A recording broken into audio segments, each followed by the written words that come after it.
Agile for Humans is brought to you by Audible.com. Get one free audiobook and a 30-day free trial at www.audibletrial.com/agile.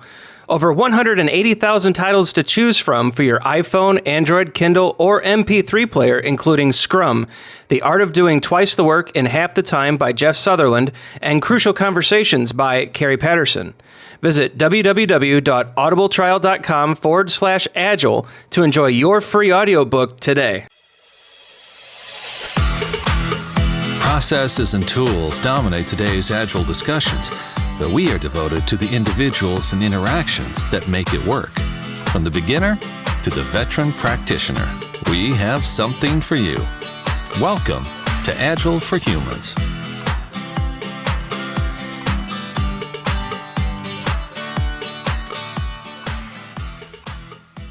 All right.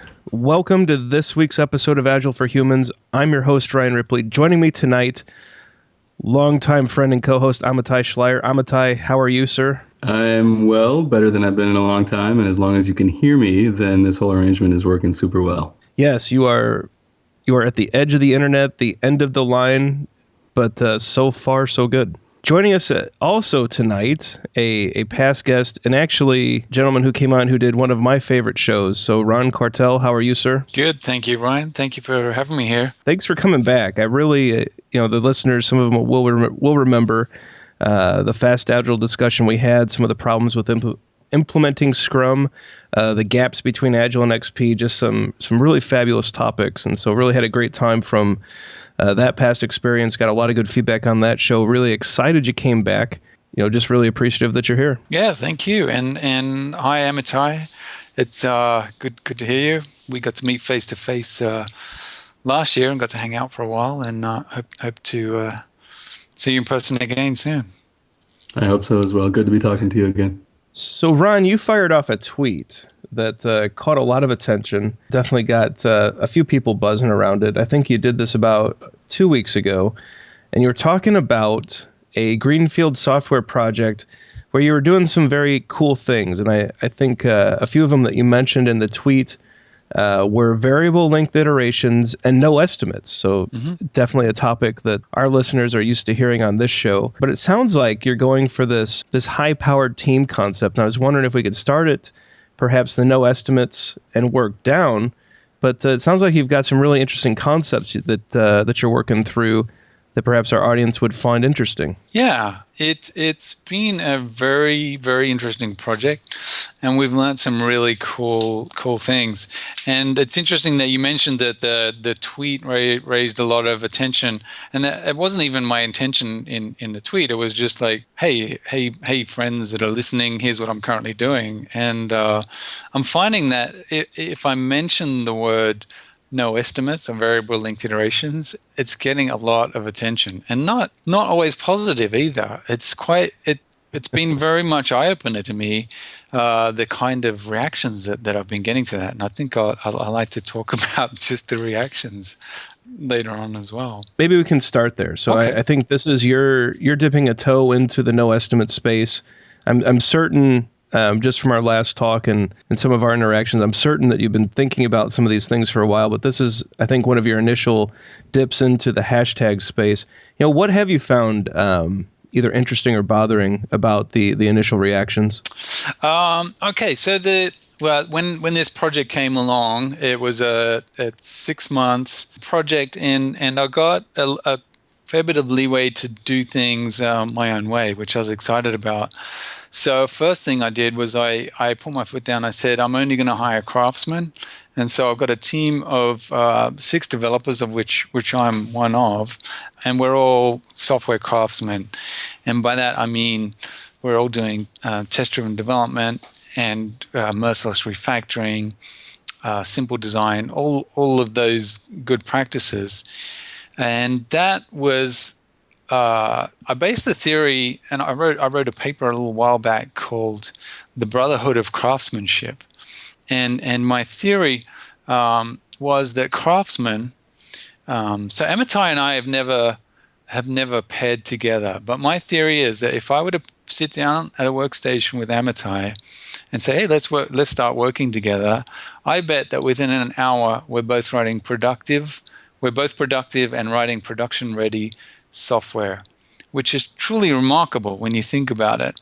And so I tested that theory out here. I brought 6 developers. None of us had worked together ever before, but they were all of Craftsman standard, and we hit the ground running. So within 2 days, we've worked out our coding, our team agreements, our coding standards. We've worked out basic project structure. We've set up pairing stations. We worked out core hours, and bam, we hit the road running. So that was just an awesome start to the project. I just read, well, actually about a year ago, I read a paper on whose website was it? It was Industrial Logic. It was called "Stop Using Story Points."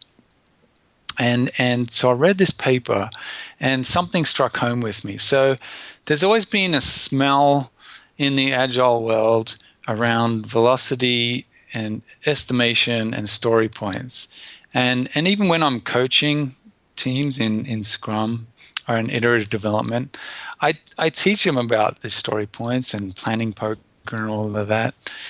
And a lot of questions come up, and I'll give them the disclaimer. I say, look, I'm teaching you this because it's the best practice. Well, it's widely used. You're going to come across it. I said, but it is flawed. I'll tell you right now, it's flawed. There's got a lot of problems with it. And it's not that I don't know the answers to all those questions, because there is always answers. Like, hey, what do I do when you don't finish the story? And the story, do you get the credit for the points that those things that come up over and over again? I'm like, look, there's answers to all of these, but this concept of velocity and story points is a dirty, rotten hack. If I had something else to give you, I would give it to you. But right now, this is the best we've got, and this is what the industry is using. So I was excited to read this paper about stop using story points, because I was searching, because I knew I know that there's something better, but I didn't know what yet. And so this was the first paper that I read that got me excited to say, wow, look, other people are seeing the same problem. This is good. And they're experimenting. They're trying with something different. And so in this paper, I think it predates the no estimates kind of popularity concept that's going around now.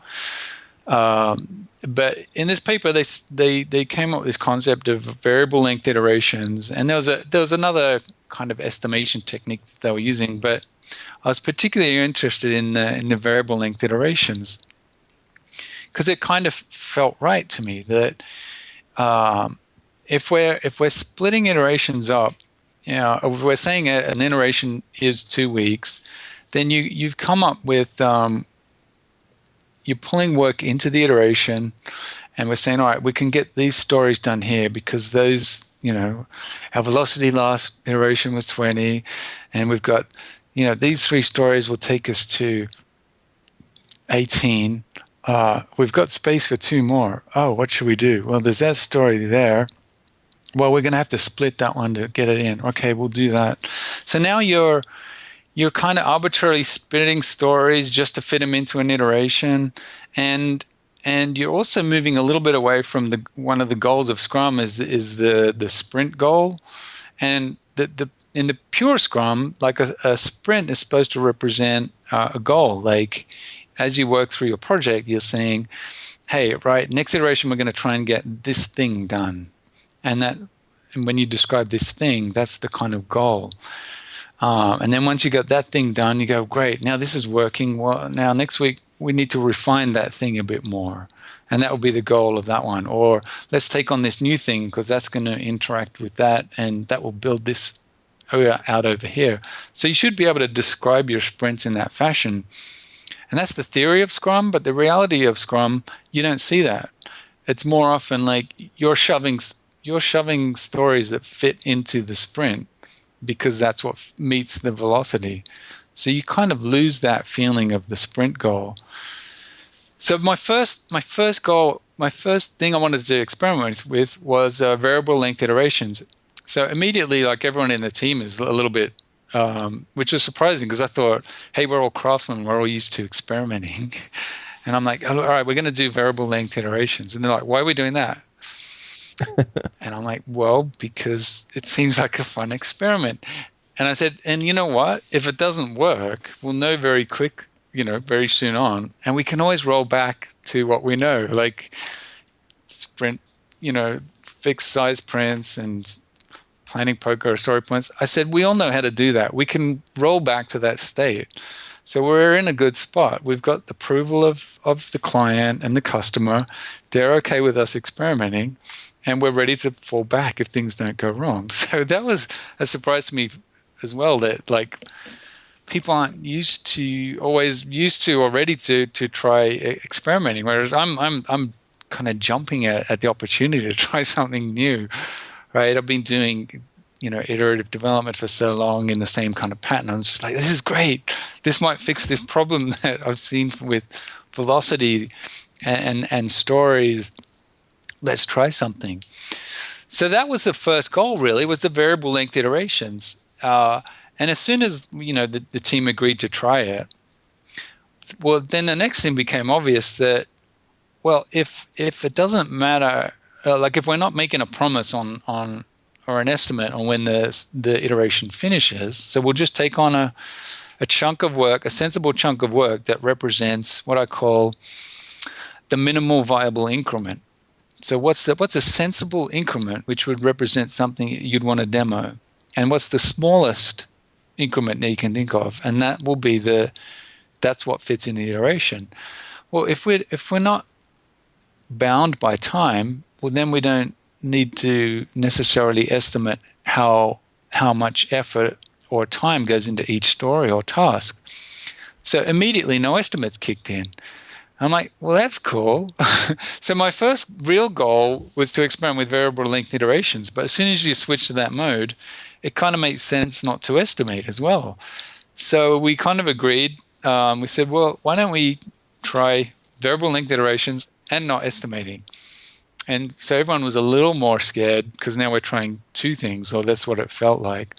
But really, the two are kind of intrinsically tied together. And I've got to say, it felt a little unusual to start out with, only because we're so used to working this other way. But very soon, for me, it felt very natural. It felt like a huge release to not have grooming sessions. And you think how much time, if we go back to the Scrum framework, they've got, it used to be called the grooming session. They call it something else in Scrum 3.0. It's called... I think it's refinement. That's it, backlog refinement. Now, in a two, there's a magic formula. It's like 10% of your time is spent, no more than 10% is spent in this refinement.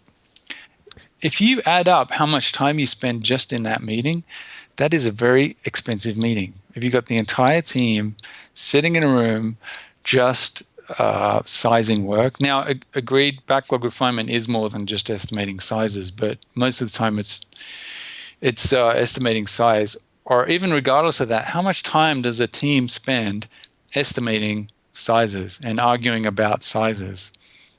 It was such a relief to be free of that burden. And it kind of made me, I don't want to call it a waste because, well, in this project, it would be a waste because we were finding we don't need it.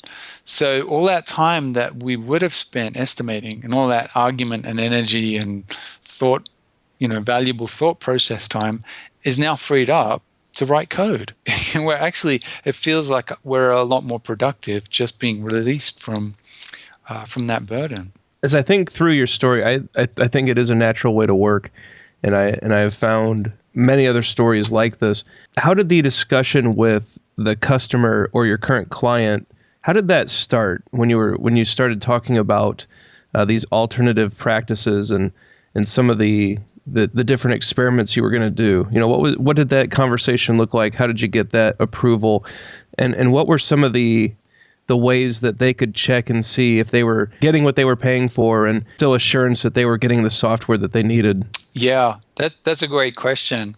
And so I'm going to go into that one, which is then probably going to lead into one of my revelations around experimentation in general, because I was talking about this project recently at a conference, and the reactions there were quite remarkable. So I mentioned that so I don't forget to come back to it. So actually, I'll link the two in together. So at the conference, I was talking about this topic, and I wanted to start by saying, look, I don't have any answers for you here. I'm here to tell you about an experiment that I'm running and what I've found. So I'm going to give you what I'm doing and the data that I've got, and you can take that with you and choose to use it any way you feel. But what I don't have is I don't have a magic bullet or formula for you. I don't have Scrum with no estimates paper for you to read and you to apply to your own company. I said basically, if you're interested in no estimates or variable iterations, you're going to have to work a lot of this stuff out for yourself. But I'm happy to share with what I've done, and it isn't a magic formula. Which was kind of interesting because people start asking, well, what about this situation? I'm like, well, I don't know about that situation because I'm not in that situation. I'm just telling you about the situation I'm in. So the situation I'm in has been kind of unique in that the product owner, when we took on the project, he kind of laid out an estimate beforehand of, he said, well, maybe estimate's not a good, let's use the word forecast, a forecast of, well, if things were on track, because he had to come up with originally, like, why is it a 6-month project? And so he said, well, I think if in the first month we could get these things done, and then in the second month we could get these things done. So he gave us this Word document which had 6 months, and inside each month he described what he would like to see done in that month. And if you added it all up, so it was kind of a very lightweight, you could think of it almost as a waterfall, and that they were milestones, but there was no sizing or estimating on it. It was just a wild guesstimate from him to say, well, here's what, because he had to present something to his company and said, well, here's why it's a 6-month project. So he was showing us this to help us get an understanding of the project. And I said, well, look, why don't we work on the assumption that we can track to that schedule? And as soon as it becomes obvious that we can't, then we'll come back and look at doing something different, like whether it's planning or estimating or some forecasting.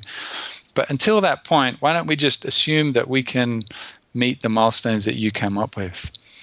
And so he was comfortable with that. He goes, yeah, okay, because I told him we're going to try something different, and he was a little worried too, particularly around the tasking.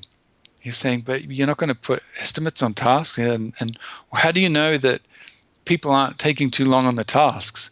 I said, because we pair program and we meet every morning, and you can't hide, situations. So, so I managed to calm him down and get him relaxed on all of that, and build up enough trust for him to say, yeah, okay, let's go ahead with the experiment. So we started down that path, and sure enough, like we hit the first month and we were ahead of target. We hit the second month. We were ahead in some areas and behind in others, but overall, the product owner is still happy because he's extremely pleased with the amount of communication that's going back and forward between us. So that's how that was the reaction. Does that answer your question? So what around the product owner's concerns?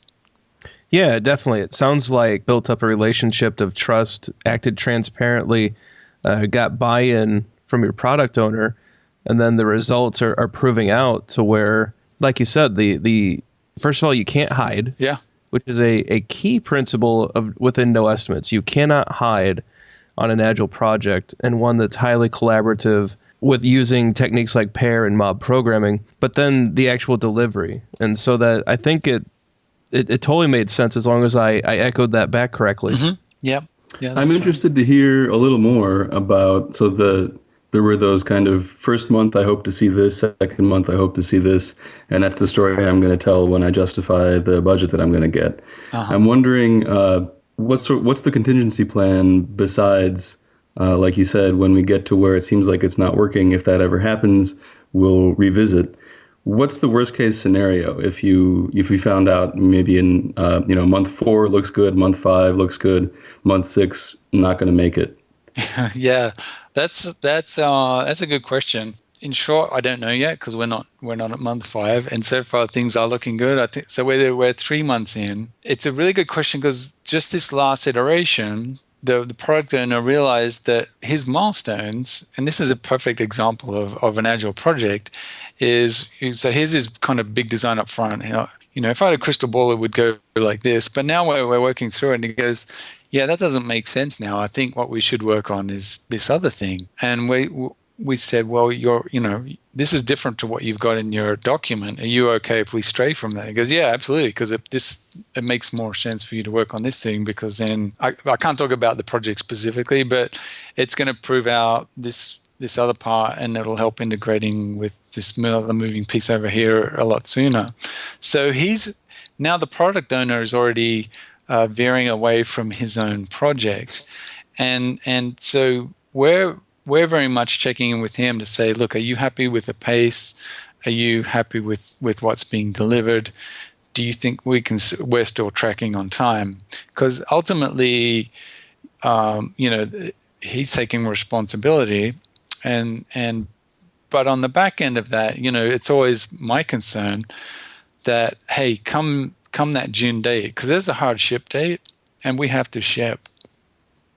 So I'm aware of that ship date, and the team are like, okay, just because the product owner is confident, that doesn't mean we're going to make it too. Like, what can we do as a team to make sure that we're going to hit that ship date? Yeah, and I'm wondering if you had more insight also into the state of mind of, I guess that's the product owner, who was willing to give you the rope.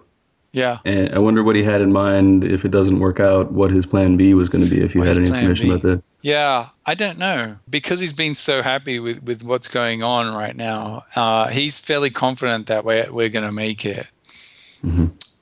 So right now there is no plan B. I'm glad that, well, we're kind of on plan B in that we're in a different plan from plan A, but we're not, we've not made any thoughts around, hey, what would the contingency plan be if we got to month 5 and it looks like we're not going to be done?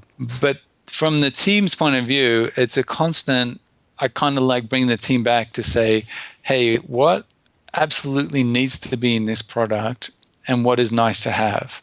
So anytime you're working on a feature or we're tasking it out, I'll go through and I say, hey, this is where does this come from? And someone will say, well, the product owner mentioned that in this conversation. I said, yeah, but does it make the story done when I say this? So that makes people think about what does the story done mean? And basically, what makes a story done is we go back to the theme of the iteration. So each iteration has a sprint goal or an iteration goal. I'm trying to move away from Scrum terminology. So we have an iteration goal. And so we compare back to the iteration goal and say, you know what? No, we don't need this. We know we will need it at some point. And so we're continually pulling things off to say, not now, in the future, not now, in the future, and focusing on getting the minimal viable increment done. And we're getting a lot better at that. In the first 2 iterations were 3 weeks long. And I reread the paper and I said, you know what? Why aren't we doing 1 week iterations? We should really look towards like shorter length iterations. And so we caught ourselves taking on too much. And so the next iteration we managed to split. I said, hey, you know what? There's kind of 2 things going on here. Let's just get this part done, and then we'll move this into a second iteration. And that felt really good because we're now like limiting WIP as well. So let's focus on getting one thing done and then another thing done instead of a whole bunch of stuff done in one iteration. When your team is deciding to, what comes out of the iteration, what stays in, just to clarify, is the product owner actively involved in those discussions as well? Yes and no. So if there's any uncertainty within the team around that, so I'm really good at pushing it out, but I don't want to annoy people too. So they'll say, no, I'm pretty sure this needs to be in. So at that point, we'll just ask the product owner, say, hey, look, when we're tasking this thing out, you mentioned this. Does this really need to be now, or can we do that as part of a later iteration? So he gets the ultimate say on it. Quite often, it's helping. We're getting better at spotting when we're bringing our own kind of scope creep into the iteration, and developers are particularly good at it. I've noticed that in this project, we've got a lot of free reign on what is the story and what goes into it.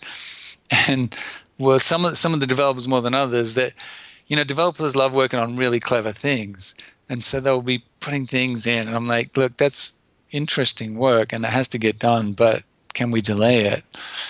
Can we just use hard coded data here and still deliver? And they're like, yeah, we can. I'm like, great, okay. So that's an example of simplifying the stories to get things towards done and in a demoable state. I think what I'm hearing is that the real answer to what happens in month 5 if it suddenly looks like you're not going to make it is that there's enough trust in both directions, from the team within the team to the product owner and vice versa, that we had a script but we both agreed we're not going to follow it because we had a better idea. That takes trust for developers to be held to account for something different than what the document says. And vice versa, for developers to be given the trust from the product owner. Here's the best way we can think of to increase the likelihood that we succeed. Can we do that? And the answer is yes. So I think the real answer in May, if it comes to that, is that you have the kind of relationship that will lead to problem solving if there is one. Yeah, I think you hit the nail on the head, because whilst we haven't come up with a contingency plan, I imagine it would fall out just that way. So we get to May and we're looking at what features are in and what haven't been done yet. And it will be like, okay, we're going to ship in June. How can we ship? Like, what is it going to, what is the sensible thing to do at this point? And we've got a very skilled set of developers. We've got a very understanding product owner, and, we will work it out. I feel confident. It might be he'll say, okay, well, can we switch this feature off and or, just to make this feature work in a way that was not designed, but, just kind of act in half of the feature and pull this one in. Let's leave that one out. And great, if we can get to there, we're in a good shape. That might happen. So what happens if you don't ship? What's at risk? And I know you can't go into detail, but just from a very high level, is this catastrophic to the company? Which again is again, we can't name. We're not going to name names, but you're at a major corporation. Yes. So it's not a sole contributor type shop you're working at or contracting with. It's major corporation, 6-person team, very variable length iterations driven by sprint goals, active product owner, no estimates, principles and practices being used. What happens if you miss? So it's interesting because the company that is paying for the work that we're doing this work for, they're very traditional, and they took some convincing to do this in an agile fashion, because they're used to fixed scope, fixed price. Now, luckily, the product owner had been exposed to agile development before, and so he managed to convince them, hey, we're going to do this in an agile way, and managed to calm them down. But their expectation, the project has been funded in kind of a fixed scope, fixed price fashion, and that after 6 months, the money runs out. So we know, which is why I'm saying we have to ship in 6 months, because if we don't, then they've got a product that is 90% done. 90% done isn't going to work for them. So they need something is going to work for them, which takes us back to being able to ship working software continuously. So our goal is to, before 6 months is up, in fact, by the end of this next iteration, we'll have what we're calling a pre-alpha release. So we will have released something that they can actually look at, so that they can actually deploy and see the first promises of, oh yeah, this thing is going to do what we want it to do. We've now got confidence that there is something. So it's focusing on, okay, now we've got that. How can we get to the next release? Because we need to make sure that come 6 months, that's not our first release. that we've released enough times before that so that even at month 5, they've got a working release. It may not have the entire feature set they want, but come 6 months, they've got something that they can deploy. It may not be everything they ask for, but our goal is to make sure that what they do have is of extremely high quality, that they've been happy with what they have had to date, and they feel that they've been given their value for money for the 6 months of they've paid for. So the parameters that you're working with are fixed budget, therefore fixed date. Maybe that's also market driven. I don't know. Yes, it is. And somewhat variable scope within reason. And then given that, the problem here, the reason why we're talking about estimates or not estimates or the length of iterations or how often you ship is a risk management problem.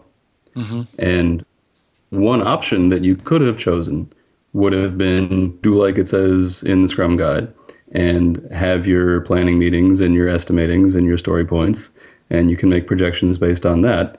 It's a trade-off. At least if it works well, it's a trade-off. That you take some of the time that you could have been using to develop the product and validate that it is a shippable thing by shipping it, at least in a smaller context. You take some of that time and you spend it to get more confident about exactly what you're doing within some range of confidence and about how long it'll take within some range of confidence. So that's one way to manage that risk. But you seem to have found another way. Yeah, releasing little and often, and constant checking in with the customer to say, are you happy with progress? Do you feel like you're getting your value for money?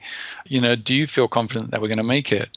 So that's the way we've been kind of managing the risk, to make sure that we've always going to have something, that they will have something, and that something has got the highest value that we can add to it as we go. So each increment adds more value to it, but we're always working on the highest value features that we can at any given point. And that wasn't you handing down an edict, we're going to work this way or we're not going to work this way. This wasn't you anti-management. This was a decision that you made together with the stakeholders that seems to be serving all of you. Yeah. It was agreed that we would start out as an experiment, and if it didn't work after 2 weeks, like, hey, the first iteration didn't work out, then we would roll back to the standard way of doing it. And so far, we're 2 months in, and it seems to be going exceedingly well. Everyone in the team is having fun. The product owner is very happy with progress. And I'm super surprised at how well it works. I'd be sad not to work in an environment like this again. Well, we'll have to make some kind of a case study of it, an experience report at least, so that when people say it can't be done, you can say, well, what's this then? Right. And it's exciting because we're halfway through. I don't know how it's going to pan out. I've just submitted to the Agile Alliance, to the Agile 2016 conference, to talk about it as a experience report.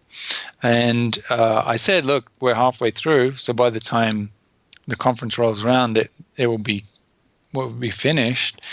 And that includes a 6 to 8 page report, if that's accepted. So hopefully there'll be some, you can come and listen to it and see how it all ends and get the 8-page report.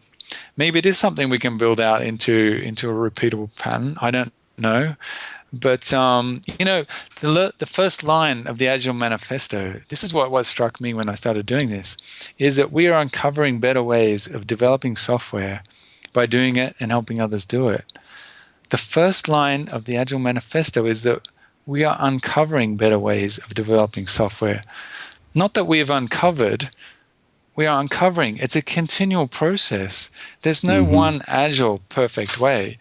The Agile way, to me, that line says we will continue to experiment and find better ways of doing it. So Scrum was good, but what if there's something even better, right? And that struck home to me. A number of times I've read it, but then this time I read it, I went, that's what we're doing. Why aren't we experimenting more with what Agile means? And And I'm excited to now kind of be more part of that side of the Agile world.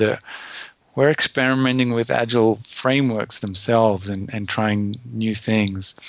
And a little, like you guys know about a fast Agile, another experiment that I'm trying to work with. And that's along the same lines of like, hey, why don't we try experimenting with this concept of using open space to have teams coordinate with each other? Wouldn't that be cool?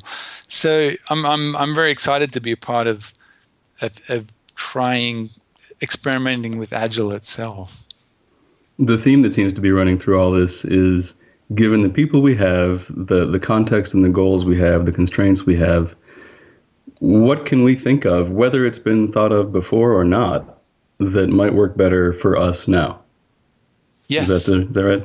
Yeah, that's Mm-hmm. exactly right. And like I mentioned before, that like for a long time, I knew there was a smell in there with velocity. Just the number of times you get asked those questions, and everywhere.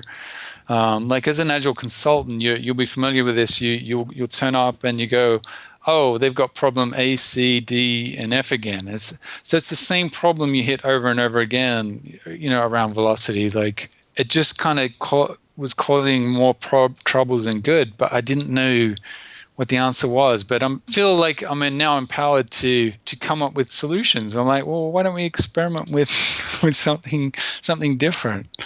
And I was really glad that Woody's all is started kind of really making more people aware of things like mob programming and no estimates, and kind of reminding us all that, hey, there is no one right way. Why don't we just keep looking for better ways? Like, let's apply continuous improvement to Agile itself. I'm really interested in the variable iteration because I don't think I've heard of a no estimates approach based on that.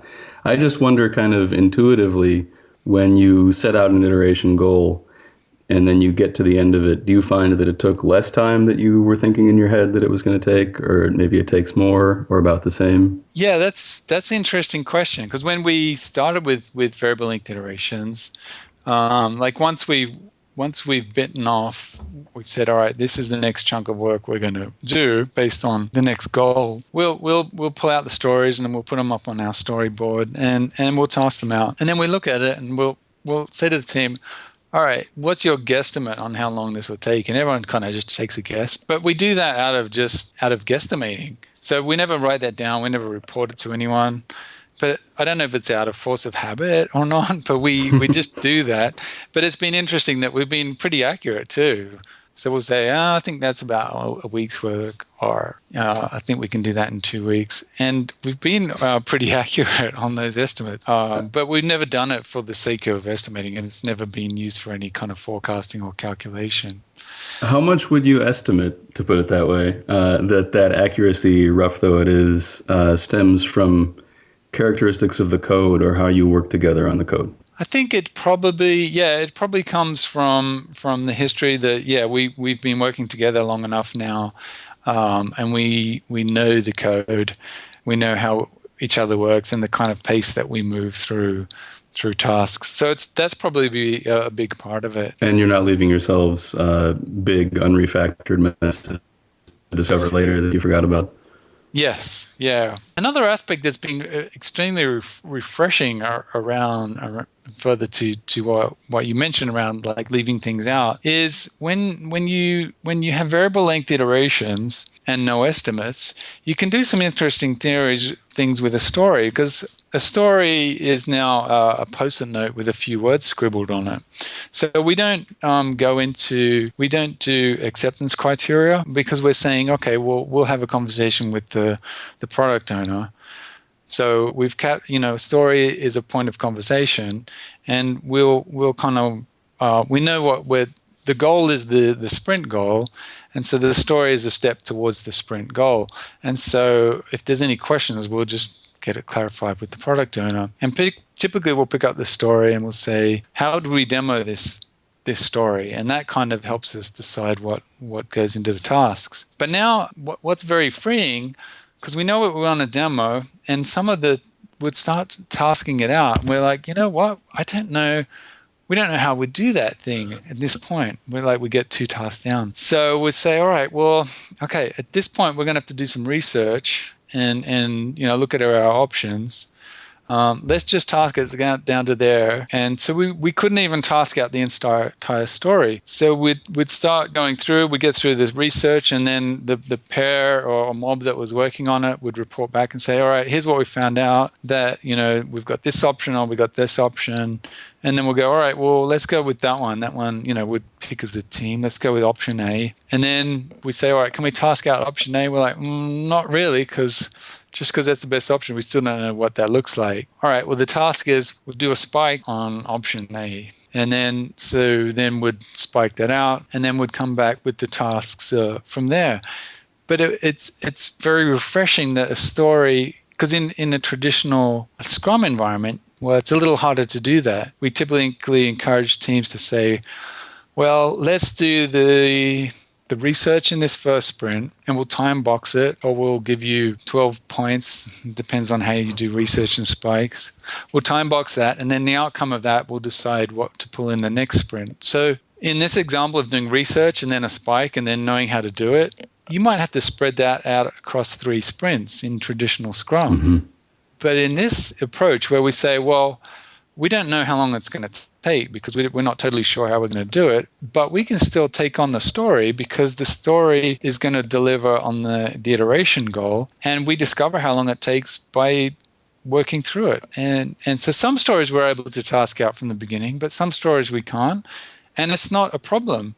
And that it feels very natural to be able to work in that fashion, to say, our goal is to get this story done, and we don't know how we're going to do it, but we're going to find out how to do it by doing it. As we work through, we'll just work through it. And so you also don't have per se a definition of ready other than we feel like it's worth starting and we'll figure it out. Yes. Yeah. Ready means that it's on the board and we've spoken about it as a team. So one of our team agreements is that we task out at the first day of the iteration, we task together as a team. And so we've all had the conversation around, how we think we're going to do it. And if there's any big change in or any big decisions to make that affect everyone or you get stuck, then we'll call a team huddle. We're like, hey, here's where we're at. We tasked it out this way, but now we're in it. You know what? We think this is totally wrong, and we're going to do it this other way. Does that sound good to everyone? Quick discussion, retask, and off we go again. And it sounds like Scrum with the time boxes and the, the exactness of what stories have to be defined is an impediment to the kind of more continuous flow that you've been able to find. Yes, it is. Yeah. Yeah, because in Scrum, it is. You're right. There is an impediment because one of your goals really in I'm going to call it in traditional Scrum, in corporate Scrum, is to meet your commitment. And I know they're not using those words anymore, but you go, well, we want to make sure that we're going to get 20 points worth of work done, and so you have to. It's a little bit of big design up front because you have to know that story is doable in that iteration before you commit to it. So then you end up with this definition of ready and definition of done, and it feels like a bit of a contract, that you have to have all these definitions to make sure, yes, you've now won, you got through to the end of it, and we will award you your 20 points. It's it's kind of, I'm freed up from that now. I can just say I'm going to do the most sensible thing at the most sensible time, and do it in a way that I can get it done in the shortest possible time, without bloating. I promise to get it done in the shortest possible time, and not bloat it out with technical debt or with scope creep. So that's my promise to you, product owner, and I think it eliminates so much waste. It's been great. It's a trade-off, right? I mean, the corporate Scrum, to use your term, and I think that's right. The corporate version of Scrum is essentially put in place to make delivery predictable, and so that I think that's really the big allure of it to many teams, especially ones with low maturity. from a process perspective from teams that are not successful at delivering. The predictability of the time-boxed releases is very valuable. However, you trade off innovation. So that big design up front takes away those moments, Ron, that I think you're talking about, where you can stop, reflect, have some innovative discussions, change direction, change implementation, and then move forward. Does that sound right? Is that resonating? Yes. Yeah, very much so. So, for example, this next iteration, the at the iteration boundary, we just did the demonstration. The product owner is going to be out of the country, so we know that he's not going to be back for 2 weeks. So, we tried to say, okay, let's make sure that we've got enough work for 2 weeks before the next demo, and he said, look, there's a chunk of work that I want you to do. It's around this. We need to come up with an API because we're going to be talking to this third party. We need to come up with the API, and if you could actually do an early rev implementation of it and kind of prove it out. And so we had a design meeting around what the goal of this API was, what the kind of data that need to go back and forward, and the purpose of it, and how it would integrate with what we're currently doing. But the actual implementation of it, it's totally left to us. So today was the first day of the iteration. We're like, hey, you know what? It's obviously a web service that's been spec'd out. But how we implement that web service is totally up to us. Like, are we going to use, Tomcat, or do we want to use a Spring container for this web application, or should we use Python and put this over here? And we're just totally free to do what we think is the most sensible thing to get this done. So that innovation, being free to innovate, it's so exciting, and I think that's what makes everyone in the team say this is the best team that we've ever got to work on. Well, and as it turns out, you're going to end up being predictable as well. And that's the interesting part. Right. Because we didn't set out, we didn't say predictability is the most important thing. We said, well, delivering valuable software on very short increments is the most important thing. And by doing that, turns out we're being more predictable. You clearly have significant value at risk within a major corporation, 6-person team, fully engaged product owner, initial budget set up front, burning down through that budget. Those seem to be the parameters. Mm-hmm. Without the big design up front, and since you're doing variable length iterations, there's going to be, I think, a question around statusing. And so how is your product owner reporting status back up through his traditional organization? What does that look like? Yeah, I feel a little bad for him because he's in between a rock and a hard place. So I don't know if we're the rock and his company is the hard place, because he loves what we're doing, and this is very exciting for him to work with a team that can produce software at the pace that he's seeing produced. And that he's getting the kind of questions he's always getting from us. He's like, I know that you guys are getting it because you're asking the right questions. You're asking me questions I hadn't thought of. So he's excited to be able to work with a team like this rather than, just editing a spec the whole time. So we're the rock, and then his company is the hard place because they're used to traditional waterfall style development. And in fact, and they're kind of giving him pressure and saying, hey, how do I know that these guys are working? How do I know that they're not behind target? How do I know we're going to make it? How do I know that we're not getting ripped off? And so they kind of insisted on this is going to make you laugh, a Microsoft project Gantt chart. So the poor guy, he's had to build up a Microsoft project. I don't even know what he's put in it. But he's had to put some stuff in it. He's tracking to be fair, like when he was getting quotes for the job, they did come up with a list of things that had to kind of get checked off. So there is a checklist that he knows of. I mean, we could look at it if we want, but it's only going to slow our team down if we look at it. But it's there. And so he's just checking things off on that and marking them done in his Gantt chart. And he's updating and changing his Gantt chart as he goes along. I feel bad for him, and he hates doing it, and he doesn't see a lot of value in it.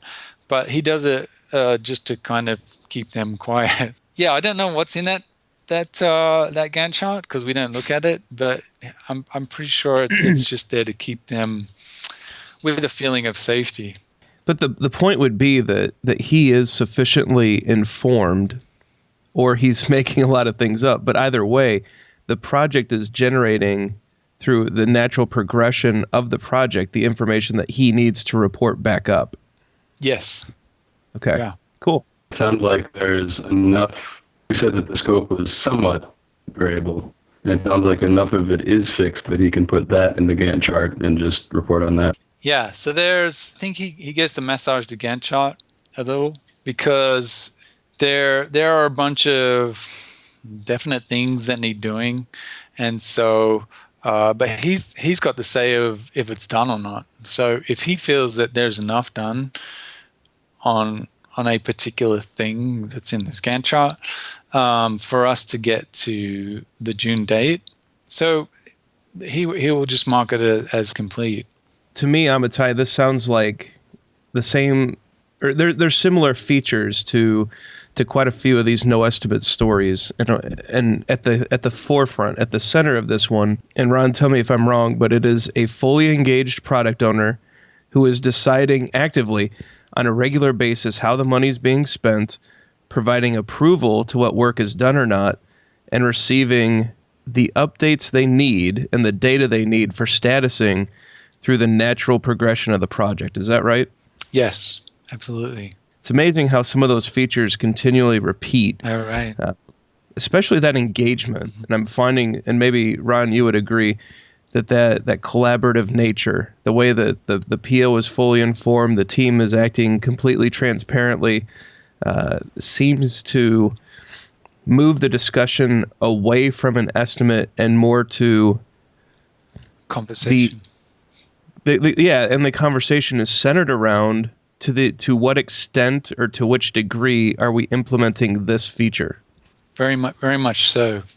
And I haven't been researching about no estimates, and that so it's refreshing to hear people like yourselves that are looking into common patterns, because that wasn't my goal to kind of prove anything out around no estimates or variable length iterations. It was really just I want to try something new because I'm bored of the old stuff and I think this might work. So I'm glad to hear that there's similar patterns that they're falling out. Well, what I'm hearing is in order for a product owner to be fully engaged with the team and vice versa, it's putting in mind of to what extent is that kind of relationship a prerequisite for working in the way that you are, and to what extent is it an outcome? Yeah, that's a good question, because I don't think we could have done it without having the product owner being so involved. In that, if the other option, and there is a spec, it's a very, very loose spec, and there's huge mistakes in it, and he just kind of threw that together on the back of a napkin when he was, before it kind of started. It's very simple. There's only 3 pages to it, and some of the more complicated aspects of the features he kind of described in there. But if we had to work off a very verbose spec and we didn't get access to the product owner, I think it would drastically slow us down. Or even if we were able to keep pace, because we would have to start making assumptions. If we didn't have access to the product owner, we're like, well, does this mean this or that? And we couldn't ask someone, so we'd have to go, all right, well, I guess best is that. And then you go ahead and do that, only to find out that is not the right thing, and then you're going to have to change it, on the next iteration. Well, that's an element of waste. Okay, it's agile because we're able to change requirements, but isn't it better to, rather than redo work, to be able to find out, hey, product owner, before we go down this, we're not sure about this, or we're thinking of this. there might be a better way to do this, which is this other thing. Can we do that? Is that a good idea? And getting that constant approval and feedback and understanding, which is a key one, because the spec is so loose, we'll pick something up, we'll read the spec, and we're like, that makes no sense. So, hey, product owner, what were you thinking? And we can have that conversation. He's on our stand up each day as well, and he's available to us. So he doesn't sit with us, but he's in the same city, but he doesn't sit with us, but he's available. Ron, what has surprised you the most, or what has been your biggest learning item, or what's the biggest insight? Choose any one of those or all of them if you like. Now that you're working like this on a larger, valuable project in a major corporation. I think my biggest takeaway from this, the one that I got the biggest aha from and the biggest return, is variable length iterations. So even if you are still sizing stories, a variable length iteration to me just felt more, I kind of got an aha moment on what Scrum was supposed to be like in as much as what they talk about, the sprint goal. So when you read the Scrum guide, it describes a type of Scrum which I really like. I'm like, that sounds really great. But then I feel it gets kind of misapplied in a big way when we hit corporate Scrum, where the focus changes to how do we track progress and how do we get teams working in synchronization. Whereas as soon as we switched to variable length iterations, it freed us up to say, all right, what's the next most sensible thing for this team to work on? And you look at the backlog and you'd pick the items that are naturally grouped together. And the word here is natural. So a natural grouping of items, and then it becomes each iteration is like a mini release. It's a natural release point because we're showing you a complete feature or complete featurelet, or it's a sensible chunk of work versus, we did these two stories, they're kind of related to each other, and this one here, which we just jammed in because we had a bit of space left, or this was leftover from the last iteration. So there's no more leftover from last iteration. There's no more jamming stuff in because we had space. It becomes a natural chunk of work. And when teams start working in that way, then they start thinking more about what is a sensible iteration. Well, Ron, I think that's a great place for us to stop for tonight. Just like last time, I look at the clock and can't believe that an hour has already gone by. This has been a ton of fun, and really appreciate you sharing this story and your insights with us tonight. It's been great fun, and I look forward to sharing the end of the story come July. So Ron, would you agree that it's true that you needed a little bit of trust at the beginning in order to start working in this way, but that the amount that you've earned since then is far, far larger than that? Yes, absolutely. Give me a little bit of trust, and I now have exponential trust. So if we say, hey, we've decided to do this, dangling from wires from the ceiling, they'll go, yep, where do you want the wires? Right? Because we've earned that trust. So at this point in the show, Ron, we like to have our guests provide any links, contact information, anything that you have going on that you'd like to promote, just as a way for the show to learn more about you and to reach out and contact you if they have any questions or if they want to keep track of your progress on this really interesting experiment. My first big baby, my big passion right now is about a project that I'm calling Fast Agile. And the website is at fast-agile.com, or if you're British, fast-agile.com. And from that website, you can find out how to contact me. So we will get links to the Brotherhood of Code Craftsmanship and Stop Using Story Points by Joshua Karievsky into the show notes as well, so that people can see some of that reference material that you were talking about earlier. We'll also link to your Twitter account, which is @AgileAgitator. Great name for Twitter. So we'll make sure that all of those links get in the show notes as well. Great, thank you. Amitai, what do you have going on? What are you peddling this month? Ooh, well, I got some nostrums and some salves, and they're really cheap right now. But actually, so the Agile Alliance is also uncovering better ways of running, more in different kind of conferences. And there's a new one they're putting on this April in North Carolina called the Agile Alliance Technical Conference. I will be there presenting a workshop, and there is a possibility that I will be part of a panel. So we'll see how that goes. That is the weekend of April 7th through 9th, just before Agile Indy.